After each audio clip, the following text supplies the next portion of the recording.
I worked 40 hours at the hardware store in 1966, and when I got that envelope, I thought I was rich. $11.50. That's what I made.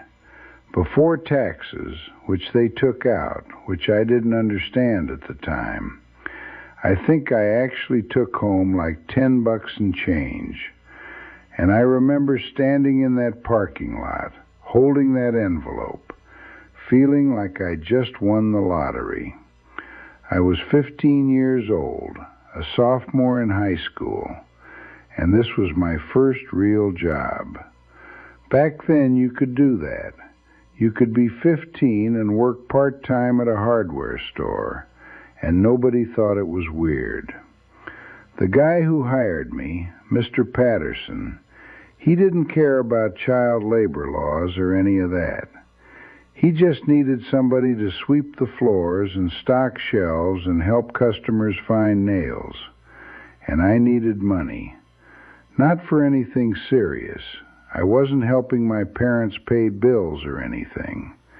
I just wanted money, to have it, to hold it, to know it was mine. My parents gave me an allowance, 50 cents a week. That was huge to me. That was enough to go to the movies if I skipped a snack, or to buy a comic book and a Coke. But it wasn't my money. It was money they gave me. This was different. This was money I'd earned. Mr. Patterson didn't pay me in a check. It was cash in an envelope. I remember opening it on the drive home with my dad, and I just stared at it. 11 $1 bills and 2 50-cent pieces. I counted them 3 times. I was convinced there was a mistake and there was actually more in there. "What are you going to do with it?" my dad asked, and I had no idea. I'd never had this much money before. The possibilities seemed endless. I remember going to the store, not Mr. Patterson's hardware store, but the actual Five and Dime downtown, and just walking around looking at stuff. I could buy anything here. A toy, a model car kit, a transistor radio, comics, candy. The whole store was open to me now. I had the power. I ended up buying this really nice pen, a ballpoint pen with a gold-colored barrel and a clicking mechanism. Cost me 75 cents. It was the fanciest pen I'd ever owned. I thought I was so sophisticated with that pen. I'd click it constantly. In class, at the dinner table. Click, click, click. My mom told me to stop before I drove her crazy.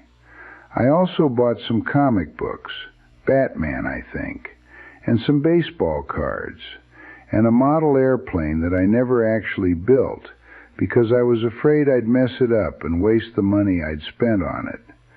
So it just sat on my shelf, this beautiful unopened box, proof that I could afford nice things. The rest I saved. I put it in a shoebox under my bed, and I remember just looking at it sometimes, just opening the box and looking at the remaining dollar bills, feeling this sense of accomplishment. I'd made this. Nobody gave it to me. I'd earned it by working. The next week I went back to work, and the week after that, and suddenly I had a routine. I'd work Thursday and Friday nights after school and all day Saturday, 8 hours a day on Saturday, which was killing me because I was a teenager and I wanted to sleep in and hang out with my friends. But I wanted the money more. By the end of the summer, I had almost $70 saved up. $70. I felt like a millionaire. Now you got to understand, $70 in 1966 was real money. You could buy a used car for a couple $100. A new car cost maybe $2,000. Gas was 30 cents a gallon. A movie ticket was $1. A hamburger was 40 cents. So $70 was serious wealth for a 15-year-old. I remember my buddy Carl asking me to go in on buying a Playboy magazine with him. Cost $3. I had to think about it. I actually had to think about whether I could afford to spend $3. That's how different the economy was. $3 was a significant purchase. I did it, though, split it with Carl, and we hid it in his attic and felt like we were the most sophisticated guys in the world. But mostly I just worked and saved. I worked that whole summer and into the fall. Mr. Patterson started giving me more responsibility. I got to run the register sometimes. I got to help customers with big orders. And my paycheck went up. By the end of the summer, I was making maybe $13 a week. $13! I was rolling in it. I remember my dad asking me again what I was saving for, and I still didn't have a good answer. I was just saving because saving felt good, because having money felt good, because I'd never had anything that was truly mine before. By the time I turned 16, I had enough to buy a used bicycle. A really nice one. Cost me $85. I felt like I was making a huge investment. I rode that bike everywhere. That bike represented something. Independence, I guess. Freedom. The fact that I could buy something I wanted just by showing up and doing work. Now here's the thing about this story that gets me, even now. I worked at that hardware store for almost 3 years, from when I was 15 until I was 18 and went to college. And in all that time, I never made more than about $15 a week. My paychecks never got significantly bigger. The work never got easier. But I kept showing up. And you know why? Because that's what you did. You showed up. You did your job. You didn't complain about the pay.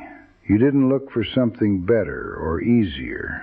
You worked because work was what you did. I see kids now, and they want everything immediately. They want the big paycheck before they've put in the time. They want the fancy car before they've learned the value of a bicycle. And I don't blame them. They've grown up in a different world. But something got lost, I think.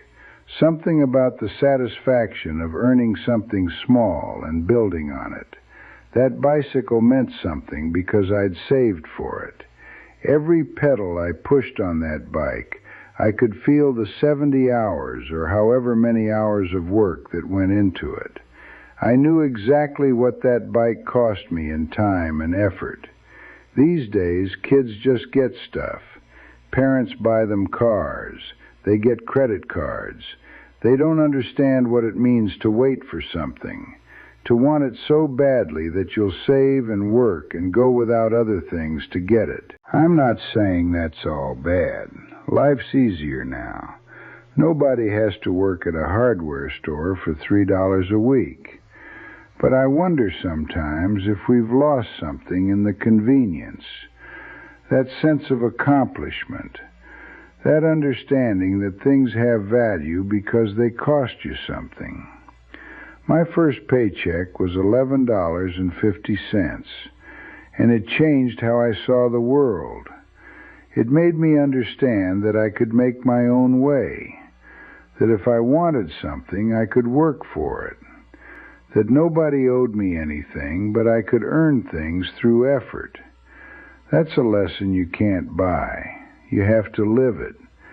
I still think about that pen sometimes, the one I bought with my first 75 cents of earned money. I don't have it anymore. It probably got lost or thrown away decades ago. But I remember how fancy it felt, how grown up I was for owning something so nice. These days, people spend more than that on a coffee without thinking about it. And maybe that's progress. Maybe it's just how things are now. But part of me misses when a few dollars meant something, when earning money was an accomplishment worth celebrating. If you're young and you're thinking about getting your first job, do it. Don't wait. Don't think it's beneath you or that the money's not worth it, because it's not really about the money. It's about learning that you can do hard things, that you can create value, that the world will pay you for your effort. And that's worth more than $11.50. It's worth everything.